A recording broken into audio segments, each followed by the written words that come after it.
In the absence of the president, the PDP bragged about a lot as the race to 2019 already kicked off. We'll talk about inter-party politics now. Professor Akin Oyebode and Dr. Adeniyi has been talking to us. He's in Abuja today, and the Prof is here.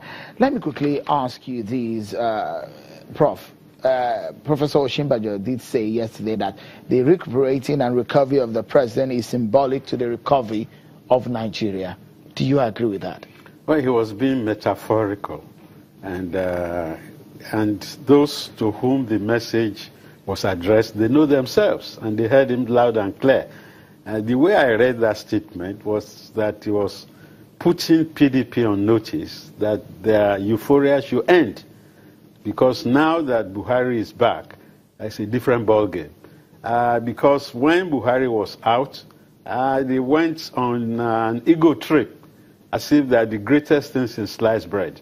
But now that the president is back in situ, then the PDP will have to go back to the drawing boards. Because like Governor Okorocha mentioned, the PDP brought us to this sorry pass. And the PDP should not imagine that Nigerians are collective amnesiacs. Some of us remember the damage they did. Look at the stories we hear about Diziani, for instance.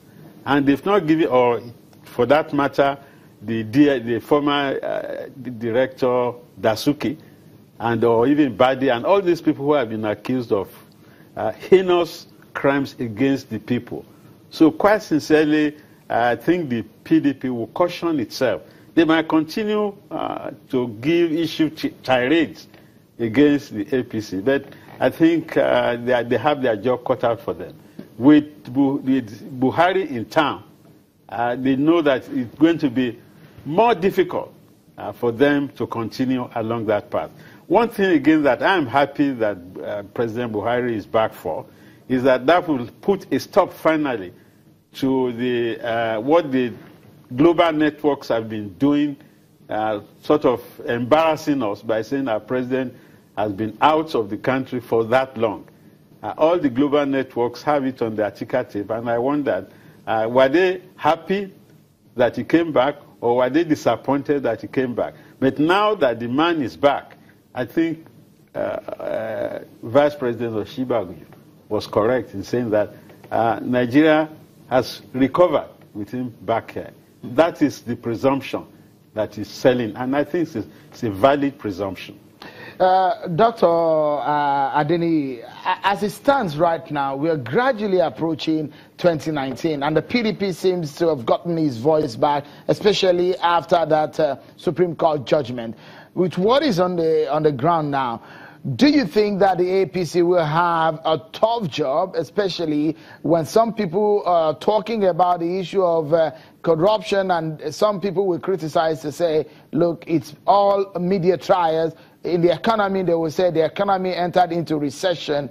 What do you think will the contest will be like in 2019?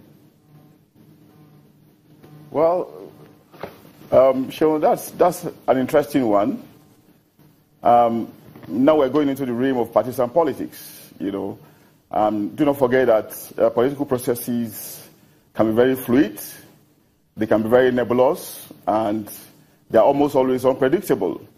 The permutations are there, you know, but we can simply say that anything can happen come 2019. You know, but I heard you ask much earlier if the president can contest. Constitutionally, he has the right. If he considers himself healthy enough to go through the processes, why not? Okay, and of course, we're in a constitutional democracy. If anyone else feels much more competent than him, and they feel that, yes, they can rival him and provide the much-needed goods and probably defeat him at the polls, yeah, that person should also be very confident to come up. It makes the atmosphere exciting. You know, but however it's going to go, the important thing is that, you know, what is much needed in the land is peace. We need to advance our democratic process. You know, we need to make progress. Yes, in the last 20 years or so, we have made progress, but we need to make some more progress. We need to consolidate on the progress we have made. 2 years ago, we had a sitting president defeated, okay, an incumbent defeated, and the incumbent accepting defeat. Okay. That is the first. That was the first in the history of this country, and that was some kind of progress that was made. All right. There's nothing wrong. As we close now, Dr. Adeni, let me allow Professor Oyebode to close the show for us, just in about a few seconds, Prof. The health of a president. The last time, after late President Umaru Musa Yar'Adua died, there was a fixing of the Constitution to make sure that there is no vacuum. But just 30 seconds, if you can deal with this issue about the health of anybody contesting for office. What do you think the law makers should be looking into in the Constitution of Nigeria as regarding the health of anyone who wants to contest? Political functionaries are human. The Americans have a string of their presidents in their history that fell ill. One of them, in fact, worked from the wheelchair after becoming president. So we should not be surprised that a president can fall ill. The Constitution has taken care of that exigency, Section 144, to hand over to a deputy, so that we won't need to contrive a doctrine of necessity, as we did when we had Umaru Yar'Adua on the scene. Right. So we've made some progress in terms of ensuring the consolidation of the system. Professor Akin Oyebode, Professor of International Law and Jurisprudence at the University of Lagos. Many thanks for your thoughts there. Always a pleasure having you. And Dr. Abiodun Adeniyi of the Base University in Abuja. Many thanks for your thoughts. And that's our show for tonight. Thank you so much for watching, everyone. I'm Seun Okinbaloye. Bye for now.